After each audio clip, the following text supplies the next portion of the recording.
Bible में कहीं नहीं लिखा धर्मी जन पे मुसीबत नहीं आएगी, लिखा धर्मी जन अपनी मुसीबतों से छुड़ाया जाएगा। लिखा धर्मी विपत्ति में पड़ेगा, लेकिन परमेश्वर उस धर्मी को एक एक विपत्ति से छुड़ाएगा। हालेलुया। कोई महारोग तेरे निकट नहीं आएगा। अगर आपको मालूम है ये वचन आपके लिए है, आप इसे अंगीकार करोगे, और जब अंगीकार करोगे आप उद्धार को, हीलिंग को, डिलीवरेंस को अपने और अपने परिवार की पाओगे यीशु मसीह के नाम में। कर आमीन ऊंचा। पर अगर आपको वचनों का मालूम नहीं, आप बेचारे क्रिश्चियन की तरह हो। शैतान जैसे कभी भी हिट मार सकता है, कभी भी उसके साथ गेम खेल सकता है, लेकिन आपको अगर वचन की नॉलेज है, आपको मालूम है कि तेरे निकट 1000 तेरी दाहिनी और 10,000 गिरेंगे। वो रसौली जो तेरे निकट 1000 को मार दिया, वो कैंसर तेरे निकट जो 10,000 को मार दिया, वो तेरे को मार ना पाएगी, परमेश्वर का आत्मा कहते हैं। वो तेरे को मार ना पाएगी, परमेश्वर का आत्मा कहते हैं। उसमें लिखा, परंतु तू अपनी आंखों से दृष्टि करेगा और दुष्टों के अंत को देखेगा। हे यहोवा, तू मेरा शरण स्थान ठहरे। तूने जो परम प्रधान को अपना धाम मान लिया है, इसलिए कोई विपत्ति तुझ पर ना पड़ेगी, ना कोई दुख तेरे डेरे के निकट आएगा, क्योंकि वह अपने दूतों को तेरे निमित्त आज्ञा देगा कि जहां कहीं तू जाए वो तेरी रक्षा करे। आपको दूतों का मतलब समझ होना चाहिए। हमें लगता है स्वर्गदूत, लेकिन इब्रानी भाषा का जब हम 4397वां शब्द पढ़ते हैं, स्वर्गदूत का मतलब है मलाक। मलाक का मतलब है ए मैसेंजर ऑफ गॉड। वो एंजल हो सकता है, स्वर्गदूत हो सकता है, प्रोफेट हो सकता है, प्रीस्ट हो सकता है, एक टीचर हो सकता है। वो अपने दूतों को तेरे निमित्त क्या करेगा? आज्ञा देगा। लिखा दूत एक एंजल भी है, एक खुदा का दास भी है।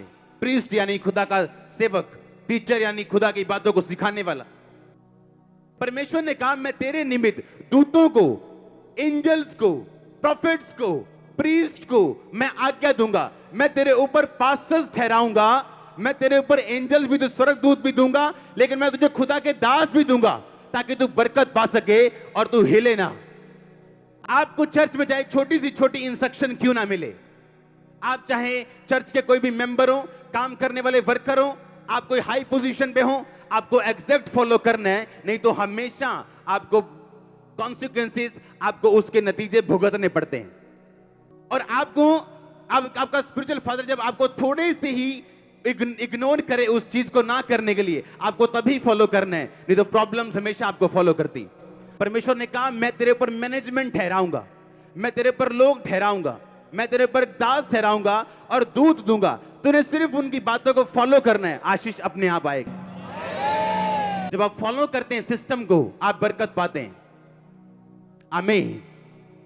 और अगर आपके स्पिरिचुअल फादर को आपको किसी बात के लिए 2 बार गाइड करना पड़े, आप अच्छे सन नहीं, और उसका नुकसान आपको होगा, क्योंकि बाइबल कहती वो तेरे ऊपर दूत ठहराएगा, ऐसा ना हो तेरे पांव में पत्थर से ठेस लगे, तुम्हें ठोकर लगे।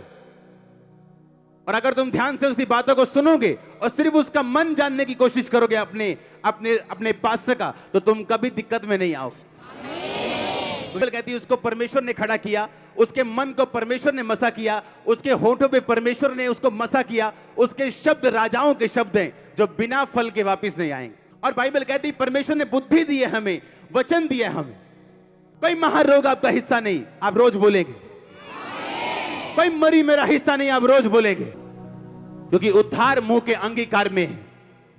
आपके मोहल्ले में 10 को बीमारी हो गई, आपको वही सिम्टम्स हैं, और आपको मालूम है मुझे भी वही बीमारी हो रही।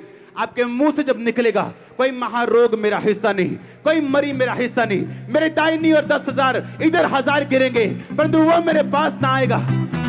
और आप मॉर्निंग देखेंगे डॉक्टर के पास जाके, जब आपका डॉक्टर बोलेगा कि नहीं, आपको सिम्टम तो सारे काला पीलिया के हैं, पर आपको काला पीलिया है नहीं, ये सिंपल सा कुछ प्रॉब्लम है, खत्म हो जाएगा, 2 दिन रेस्ट करो। क्योंकि बाइबल कहती है आपके मुंह में ताकत है। आपके मुंह को और तलवार की धार को एक ही शब्द के द्वारा बाइबल बोलती है यूनानी भाषा में, जिसका मतलब है स्टोमा। स्टोमा का मतलब धार।